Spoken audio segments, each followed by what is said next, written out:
Hi అండి, అందరికీ నమస్కారం అండి. తెలంగాణ రాష్ట్ర వ్యాప్తంగా ప్రభుత్వ ఉద్యోగులు మరియు పెన్షన్దారులు ఎవరైతే ఉన్నారో వారందరికీ కూడా ఇక పెండింగ్లో ఉన్న డిఏలకు సంబంధించి ఒక అదిరిపోయే గుడ్ న్యూస్ రావడం జరిగిందనమాట. మనకు బట్టి విక్రమార్క గురించి మనకు తెలియజేయడం జరిగిందనమాట. ఆ శుభవార్త ఏంటనేది ఈ వీడియోలో వెళ్ళి పూర్తిగా ఇన్ఫర్మేషన్ అనేది తెలుసుకుందామండి.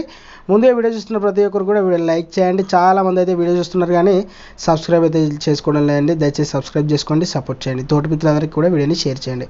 వివరాలు కనుక వెళ్ళినట్లయితే, ఉద్యోగులకు త్వరలో ఉండే పెండింగ్లో ఉన్న డిఏలు బట్టి విక్రమార్క గారు ప్రభుత్వ ఉద్యోగులకు త్వరలోనే పెండింగ్లో ఉన్న డిఏలను విడుదల చేస్తామని డిప్యూటీ సీఎం బట్టి విక్రమార్క వెల్లడించడం జరిగిందన్నమాట. జీపీఎఫ్ ఇతర బిల్లులు కలిపి దాదాపు 40,000 కోట్ల రూపాయలు పెండింగ్లో ఉన్నాయన్నారు.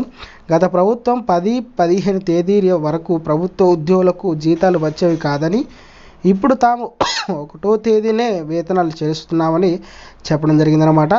రాష్ట్రంలో పేదల్లో అత్యంత పేదలకు ఇందిరమ్మ ఇల్లు మంజూరు చేస్తామని మంత్రి పొంగులేటి శ్రీనివాసరెడ్డి తెలపడం జరిగింది.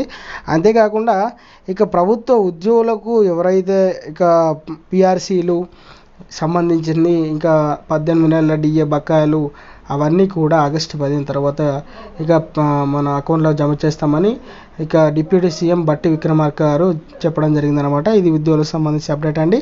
వీడియో నచ్చినట్లయితే లైక్ చేయండి, ఛానల్ సబ్స్క్రైబ్ చేసుకుని సపోర్ట్ చేయండి. Thanks for watching.